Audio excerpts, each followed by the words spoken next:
Good afternoon. We're in the Dirr garden. This is what we call our pollinator section, and we're going to talk a little bit about Baptisia.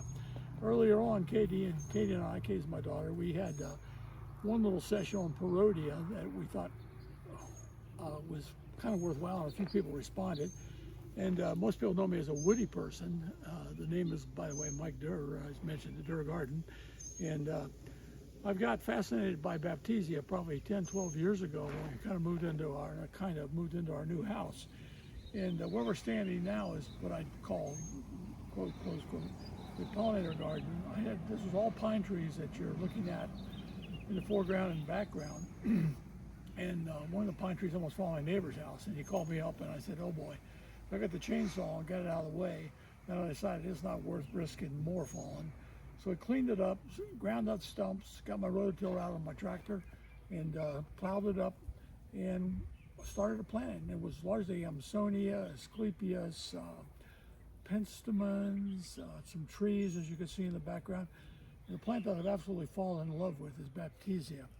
And there have been some great breeders in this country. Tony Avent is one from North Carolina, Jim Alt from the Chicago Botanic Garden, and Hans Hansen, who I don't know he's an independent breeder, but he's from Walter's Gardens, and they've all introduced many, many superior clones. And my way of thinking, there wasn't anything else you could do. We've got whites, we've got yellows, we got browns, we got blues, we got bicolors, and what can you do? So what I did was buy a few of the early what I thought were the best, like I have brownie points, for example, in the garden. I have lemon meringue, I have screaming yellow, I have Carolina moonlight. And let the bees do the work. And just kind of fun, I collected the seed, which you typically do in late June and July. I soak it for 24 hours, I sow it, and immediately when the seedlings are up to any kind of reasonable size, I put them in these little like 2 by 3, 2.5 by 3 cells. And you're actually looking at an amyl anchor, but I just planted all my Baptisia. So this is pretty much graphically what I wanted to represent. And you want a root system that doesn't fall apart when you go in the ground. When you're planting Baptisia, just a point of reference, always plant below at least a node, maybe 2 nodes, i.e. like a tomato plant. Plant them deep, especially if it's a rooted cutting. Rooted cuttings are more susceptible to not making it through the overwintering period. I've lost as many as half of them. So, and now that we've figured out through the help of some of our northern Baptisia growers that the idea is to bury the plant literally, as I said, 1 or 2 nodes deep. We're succeeding at a high level, but I just want you to take a look at some of the colors in this mishmash. And I'll show you what that little cell can do in literally 2 years. You plant them now. This is Bay 7th in Bogart, Georgia, Athens, Georgia area. And this is just a smattering. None of these are named clones. They all came out of this crazy seed mix that I had. And we had a group in, Dr. Armitage brought a group of his fellow travelers in who go on garden tours with him on Friday. There was about 20, 25. And without equivocation, the Baptisia were the star. They were photographing, they couldn't stop photographing. How many times can you photograph a yellow Baptisia? I don't know, but they did it. And then they started walking around and it was, I love this one, I love this one, I love this one, I love this one, I love this one.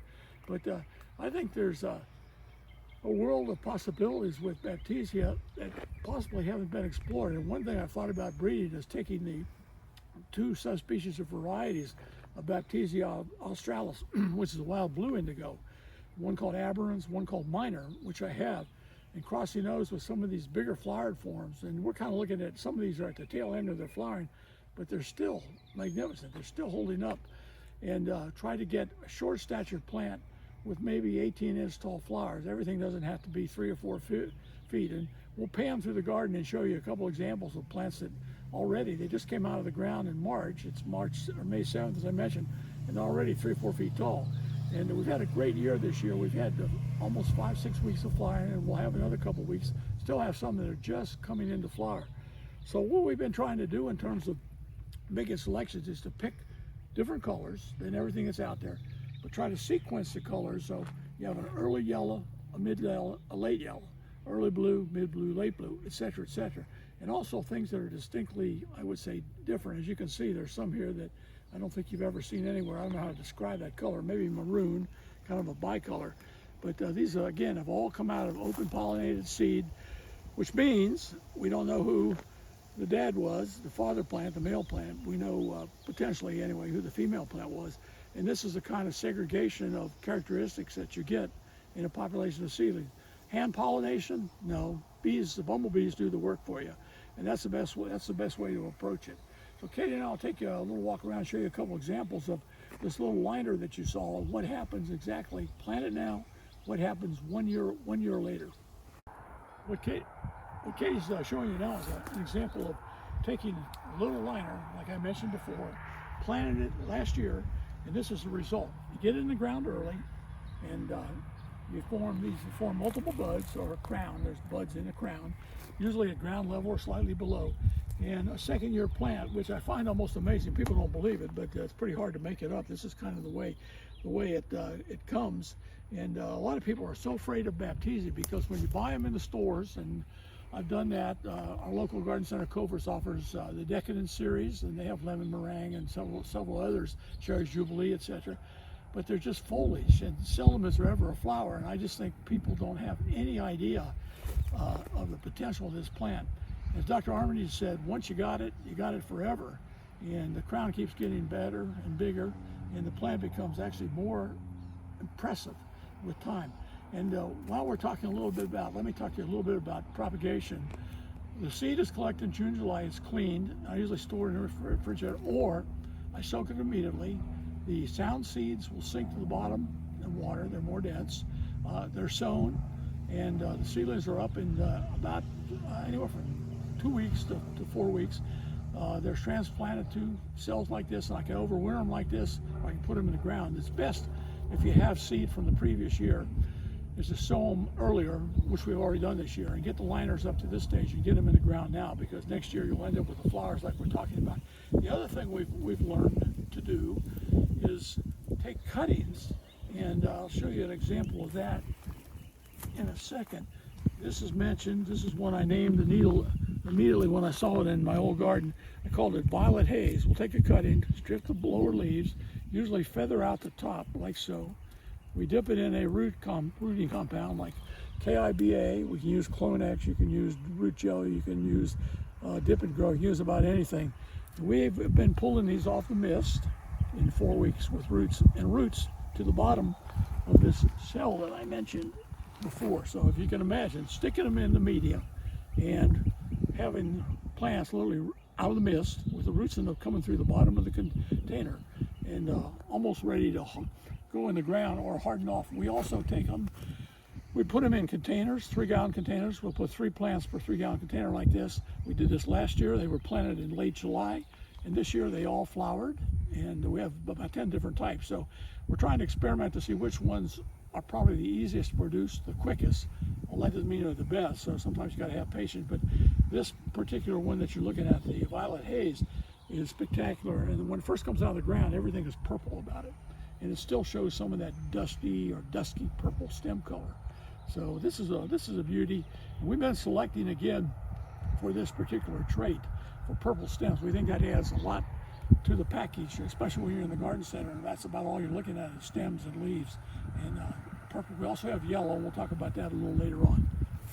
Go ahead. We're standing in the pollinator garden, at the head of the pollinator garden. This is kind of the street view, which the neighbors seem to enjoy. And there's a little can that kind of winds you through here, which I think you can pick up. But you'll pick up the fine feathery foliage at the end. Soon behind me, you'll see the flowers on the Baptisia that are still doing their thing.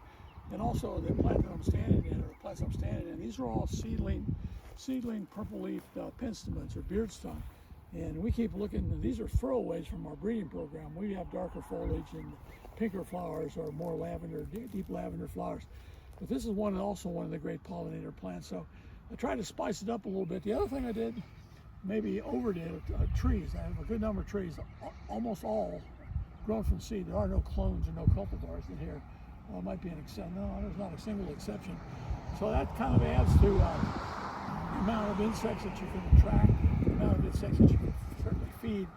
So I've been pleased with this. If you had looked at this in 2018, the fall, when I first planted it, there was nothing. 4 years later, this is what you're looking at. So I think it's good to, gardening is something that should be enjoyed, should be savored, and time is on our side as long as we live long enough. And You know, I'm in the close to the octogenarian stage of life, and I still enjoy it. I still believe in the future. I still think there's an opportunity, and the seedlings give you that. And every seedling is potentially different or unique, and certainly the insects. Thank you. I told people that in all my years in the garden, I've never been stung by a bee, and I think the bees appreciate what I've done for them through the years, and thank me by not causing giant welts all over my body.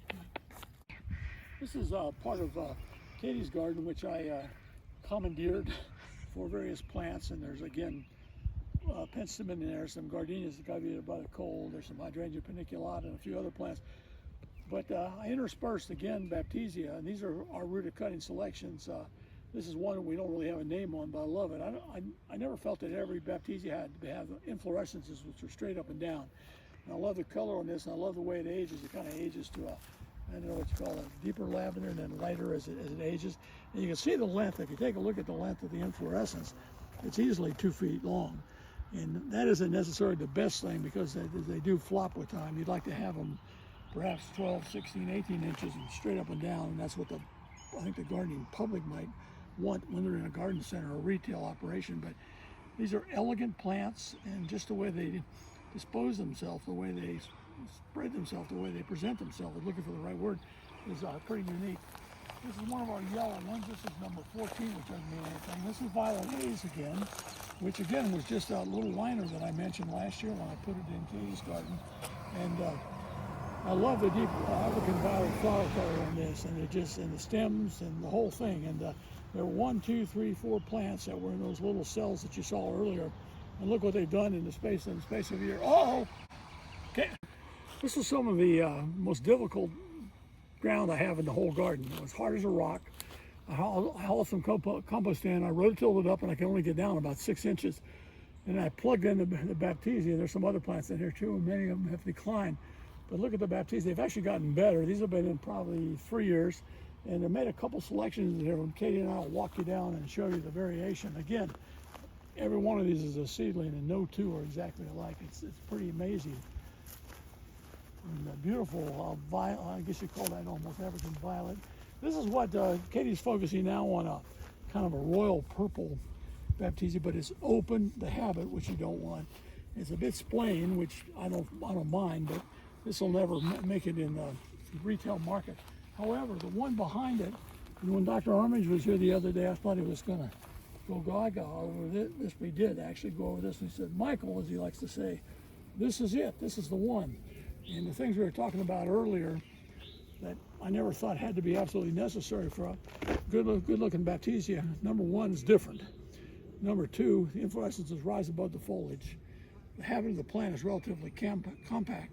And if you probably count the number of inflorescences there, you might be in the 70s to 80s. And there's no doubt that this kind of plant is what the customer would like. Plus, and the magic word is, I don't know what the color is, I'm not sure what you call that. Maybe maroon, kind of bicolor, but it's different. And people love new. They don't want to see another yellow, yellow, yellow, another blue, blue, blue. They'd like to see something that brings a new flavor, if that's a good way to describe it, to the garden. And this certainly does. This is, for the record, this is what I call B1721. Bonnie and I drove the garden in B1722. We drove the garden on a little buggy in 22, and we just started picking them out. We ended up with over 20, and we got it down to about 5 or 6 that we think are good. And this one rates among the best, I think. And again, it's been in bloom for a long period of time. The foliage is starting to grow a little bit above the inflorescences. You can see that. The inflorescences are about 14, 16 inches long. All the good traits that you're looking for. And I think kind of a model garden center Baptisia, and something that would suit the everyday gardener. A couple things I didn't mention about Baptisia, and you're probably overwhelmed now. One is, for example, Baptisia alba, Baptisia australis, are native over most of eastern North America or the United States. And Baptisia spherocarpa, which is the yellow, occurs pretty much in Texas, Oklahoma, maybe Arkansas, maybe Mississippi too, that Louisiana, maybe that part of the world. And that's been used in some of the crosses. Over the years, we've grown thousands of seedlings, and we've found several yellows. We now have a yellow with white yellow foliage, with white flowers, with brilliant yellow flowers, cream colored flowers, creamy yellow flowers, and also blue flowers. They have 2 blue flower forms. The blue flower form is exceptional. I mean, it's almost a gentian blue on this yellow foliage. And the thing I found out about these is that the foliage holds up well, and a couple kind of points of interest, I think. If the foliage is, there is a caterpillar that will get on the foliage. There's several ways to deal with it. Catch it early, stomp them out, break the cycle, use bacillus, and if you need to, you could use 7 or something like that. But they're easy enough to control. And the foliage actually stays yellow all season long into October and November.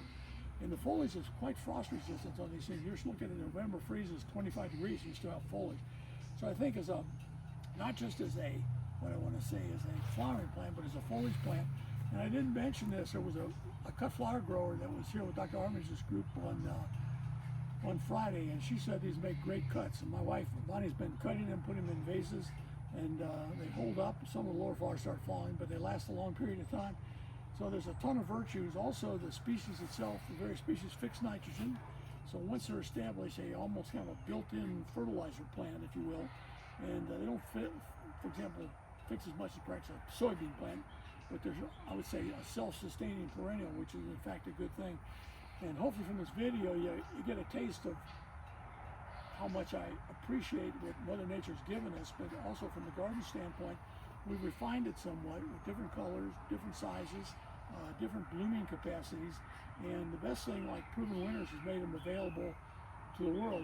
About all you see from the regular growers is pretty much Baptisia australis, maybe Baptisia alba, which are blue and white respectively. But the mix of genes from the breeders I mentioned earlier have given us just a kaleidoscopic range of colors, and we never dreamed, or I never dreamed possible. And I thank them, and they kind of led me into this, and hopefully someone will keep following. We keep working on them. We've got hundreds of seedlings we've transplanted this year, and we're looking for the next color break. I mentioned trying to go to compactness with the varieties Aberrans and Minor, and if I could get a plant that would stay like that, with a flower about like that, it would be great. You may not find this believable, but the industry wants to put as many plants on a rack as they can, so they want things as short as possible when they're coming out of the grower's operation to the truck to the eventual retail establishment. And it simply means more plants per rack, less cost to ship, and shipping is a major part of the expense of getting plants from the grower to wherever it happens to be, Costco, Home Depot, Lowe's, independent garden centers. So that's kind of the Baptisia story. Hopefully it didn't overwhelm you with details, but I think there's much more story to be told, and hopefully you'll pick up Baptisia and give it a try in your garden. I think it's as Armitage used to call a lot of these perennials, they're no-brainers and they're unkillable, and I think that fits the bill for Baptisia.